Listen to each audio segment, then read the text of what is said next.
Honourable Member for Scarborough Rouge River. Thank you, Madam Speaker. I'm happy to rise in this House to speak on this bill. This bill is extremely important because it will affect the makeup of this House and therefore directly impact the representation of Canadians moving forward.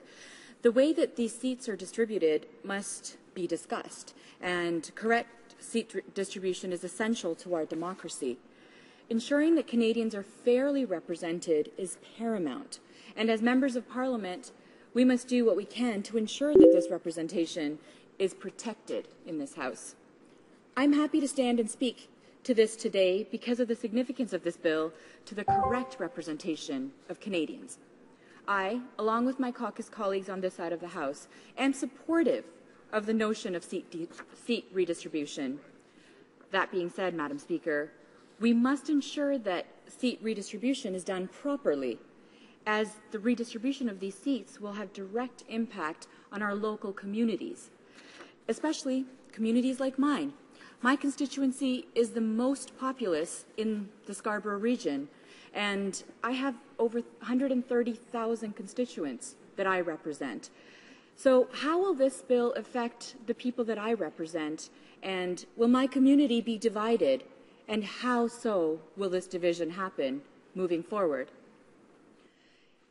If we talk about what we as MPs do, MPs and our teams, we work as community builders. We have meetings with our constituents, we attend local events, organize events that bring our community together. We visit schools and have conversations with the children and parents, because what we're doing is civically engaging the citizens of Canada, and of course, through our one constituency at a time, we're engaging Canadians in our democracy and in our civic process. The honourable member for Scarborough. MPs and their teams, we work to build communities and bring communities together. And moving forward with the seat redistribution bill, we need to ensure that when the constituencies are broken up, we need to ensure that these are along community lines and that communities are not divided, because we need to ensure that we're helping the communities thrive rather than further division within the communities. The process of seat redistribution should really be an opportunity and an exercise in nation building.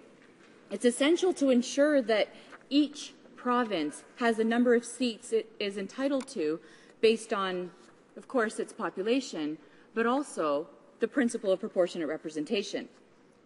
It's also essential, Madam Speaker, that Quebec, having been unanimously declared as a nation within Canada, maintain its current weight in the House, which is, of course, historically accurate to the time that our Constitution was written. Unfortunately, that is one area where this bill, or another area, where this bill falls short, Madam Speaker. This bill does nothing to protect Quebec and its weight in the House. In fact, this bill will reduce the weight of Quebec, Madam Speaker. It doesn't establish any safeguards to ensure that the weight of Quebec doesn't continue to diminish moving forward. This lack of protection is not unique for Quebec only, Madam Speaker, but for all other provinces and territories as well. Let's take Prince Edward Island as an example, Madam Speaker. It currently has 4 seats for an island with a population of almost 141,000 people. That's just 10,000 more people than my riding, my one constituency alone, and this is divided into 4 seats. We need to ensure that these seats, the type of representation that Prince Edward Island has, is protected moving forward. This system was set up by the Confederation to ensure that the people of our country are represented adequately and well. And if Prince Edward Island is working, then we need to move toward a system that ensures that our members of Parliament have the opportunity to meet with our constituents and ensure that we're able to provide the type of representation and service for our communities that the communities in Prince Edward Island get. We need to ensure that we are able to have those conversations with our constituents. Let's talk about the other areas in this country that are going to be diminished. Along with Quebec, Atlantic Canada will see its weight decrease, or its weight of representation decrease or diminish in this House, in the House of Commons, Northern Canada will be facing the same kind of problem. Let's look at, talked about Atlantic Canada. I was going to talk about the Maritimes. Madam Speaker, as I've said, the correct distribution of seats is vital for our democracy. So we need to ensure that we get it right. We need to ensure that we're having conversations with the provinces and territories so that the provinces and territories receive the actual numbers of seats that they're entitled to. Unfortunately, this bill will still leave the provinces and territories underrepresented and will not redistribute seats to those provinces that are most populated. We need to do this in a correct we need to do this in a way that it allows for proper consultation with the provinces and territories, Madam Speaker, which has yet to happen. We need to ensure that the provinces and territories have buy-in into the plan. At the moment, there's been little commitment to this plan by the premiers of the provinces and territories. If this government's serious about proper representation in the House of Commons, then let me make some suggestions to this government about what it should do. Sit down and have conversations with the provinces and territories to discuss fair representation.